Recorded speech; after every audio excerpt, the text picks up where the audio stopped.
Hey, what's going on? So if you're thinking about doing Jiu-Jitsu, if you're a beginner in Jiu-Jitsu, or if you're interested in self-defense, then this video is definitely for you because it has some of the most important starter moves that you are going to learn on the internet. No, just kidding, but it's close. And when you find your passion, it ignites you as a person. You just feel awesome. So here it is. What we're going to go over today is this. I used these moves just yesterday during rolling. I use these moves during MMA, and these moves are particularly useful for self-defense because of scalability. So I'm going to show you each technique. I'm going to show you what people typically do that is incorrect, and I'm going to show you the correct response for each type of situation, because you can do a move technically correct, but if it isn't the right move for that situation, then it's the wrong move. So it's really important to understand like what we're doing, why the moves work, what is the incorrect move in that situation, or the gut reaction that people think to do who are untrained. And we'll also go over some like specific instances where these are used, because it's very important to imagine where they are. When I first started these moves, I'm like, okay, so how are they going to show up? Like, I didn't quite understand how or why they were so effective, and now I do it all the time without even thinking about it. All right, so the first move that we are going to learn is we are going to learn how to break somebody's grip when they have our wrist. So if you grab my wrist, right? So this type of situation happens all the time in Jiu-Jitsu.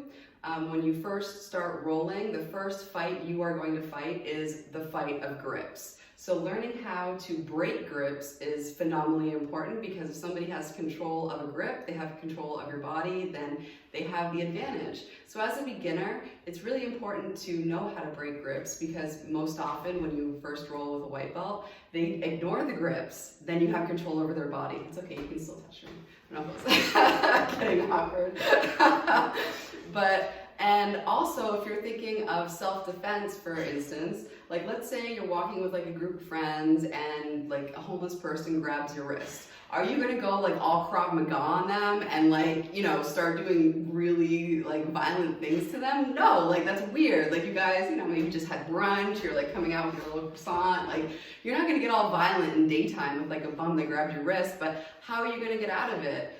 So these types of movements are really awesome because there's scalability, right? There's a way for you to get your point across without causing a bunch of damage, which realistically, that's what you want.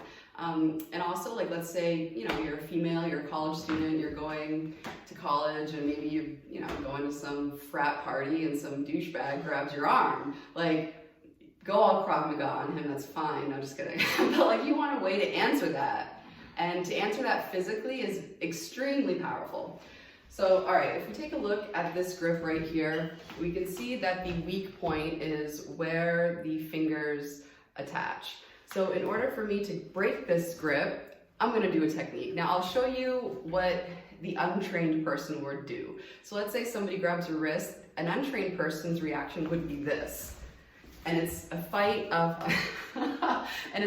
like how much I can pull back. But here's the thing, like, especially if my fists are clenched, like this is basically like a knot at the end of the rope, right? Like this is gonna take a lot of energy, and if they're really strong, and you know, like now I'm a little more slippery because I'm lotioned up and sweaty, but like, you know, like this sucks.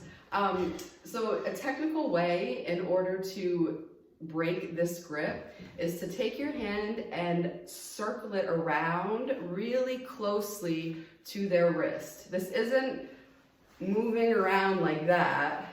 This is taking your fingers and circling. You can either go either way. So let's say, I'll put this in the context of Jiu-Jitsu. Like this is how Jiu-Jitsu rolls typically start. So, you know, we're like this, if you want to come down, and then all of a sudden ripping happens. So many times this will happen, right? So break it. Break it using your hand going around their wrist in either direction. Either direction works. Now, there may be a time when, let's say somebody has both hands on your wrist. In this instance, pulling definitely is not going to work. And that would be the reaction that most untrained people would have. You can't do the circle because there's two grips, and one grip basically is covering the weakness of the other grip. So before we just had the fingers being the weak point where they come to meet. Now this sucks. How do I get out of this? So how you get out of this is called a fist pull. Sometimes in Jiu-Jitsu, when you do the move, you can look really awesome, and sometimes you can look like an idiot. The risk with this one is punching yourself in the face. I've definitely punched myself in the face and in the shoulder, but in a self-defense situation, I'd rather punch myself in the face, have the attacker release his grip and run. I think go in the van. So instead of pulling like this, what you want to do is you want to create a fist with the hand that your opponent or attacker has. Take your other hand and pull it upwards as you push your shoulder into them. So it looks like this. So this, like that. So if you want to make sure you're not punching yourself in the face, like you could easily go like that. So, basically just, and another important concept too is the concept of too far and too close. Whenever you are in a self-defense situation, or let's say you're doing, MMA or any type of physical confrontation, whether it's a confrontation that you didn't put in your schedule or a confrontation and that you did or didn't put in your schedule. So let's say for example, he has a two-handed grip on me and I break it. Now, what's really important to understand is the concept of too far or too close. Like, there is a sweet spot where somebody can do the most damage to me because of their ability to convert, energy into my being, right? So if I'm too close, the punches are going to be little pitter-patter punches, like those little pitter-patter punches that you see from, like if you watch a UFC match, for example, and somebody's in somebody else's, like if you're in my guard or if we're up against a cage wall and the little pitter-patter, like, no, that's not doing anything. This distance will do something. This distance is way too far.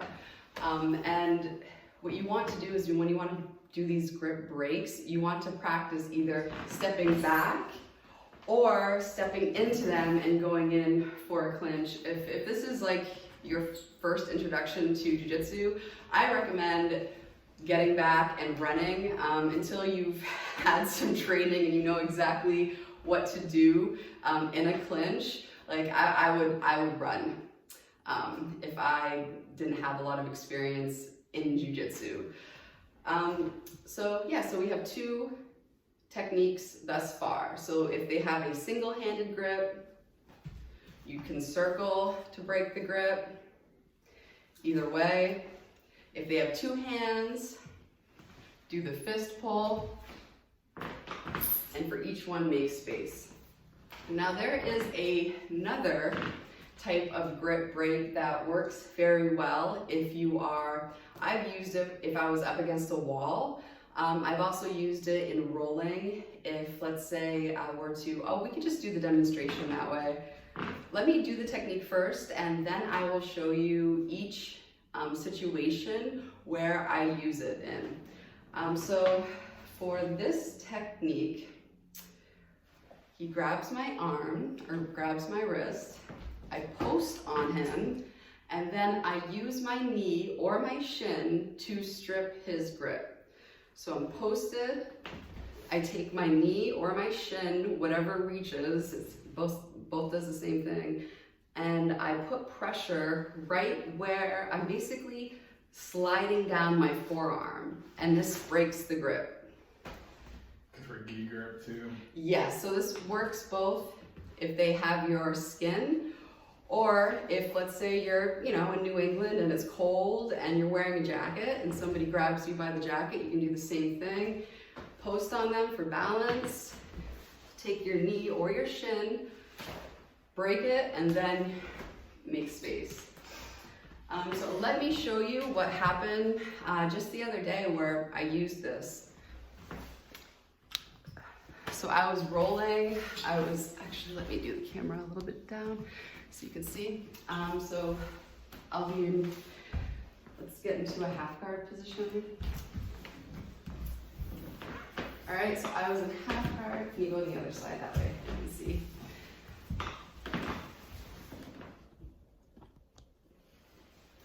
All right, so I was in half guard and I was trying to pass this half guard, and the person grabbed my wrist like this. Like, this is a perfect opportunity to either do a circle grip break, or what I did is I actually used the knee strip to pin his arm to the ground like that, which makes it more sucky for them because then they're now immobile. Another area you'll see is hitting you in a Judo side control. So you'll see this too, like let's say you're an MMA fan. If I have him in like a judo side control and he is blocking my strikes like this type of oops, sorry. This type of strip, like the knee strip / shin strip, will also work in that situation. So it's very good for self-defense, and you are going to see it throughout. If you start looking for it, you will see it. So I'll show you another time, like if I'm pinned up against the wall, I'll also use this technique. So let's see if we can get a good angle on this.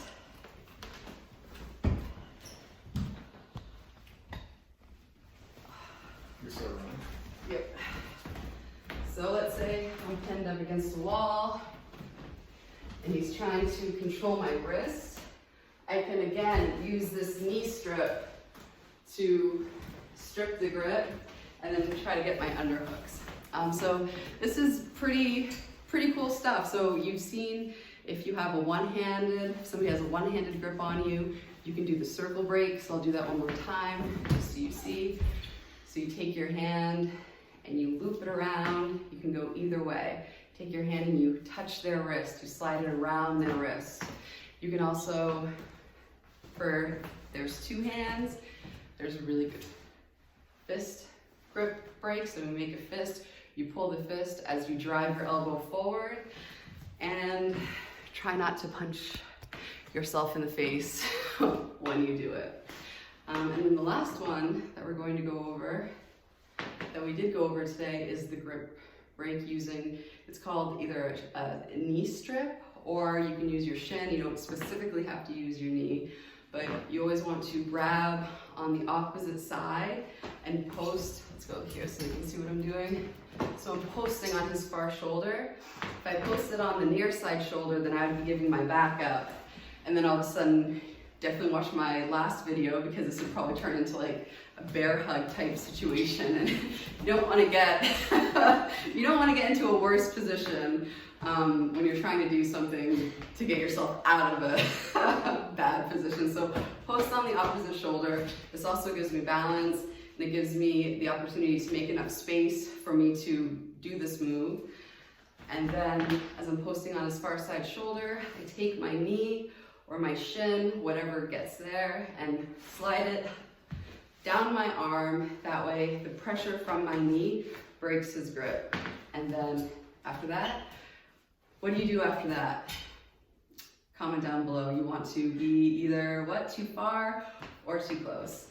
So definitely let me know, like in your daily life, or if you roll, like what type of situations can you see this being useful? I've definitely heard stories of people like being grabbed by the wrist by a dude on the street, and they're with a group of people, and it's just one of those situations where realistically, like you're not going to be super violent to somebody who seems like in that situation, like 100% violence seems very unrealistic. So it's very nice to have skills in your toolbox that are realistic and that are scalable. that will allow yourself to not be controlled by somebody you don't want having control over you. And that works for self-defense, that works when you're practicing self-defense by rolling, or even if you're doing something like MMA, you can even use this for like an offensive type movement if you're trying to pin their hands to the ground and stuff. But all right, well, thank you so much for watching. And until next time.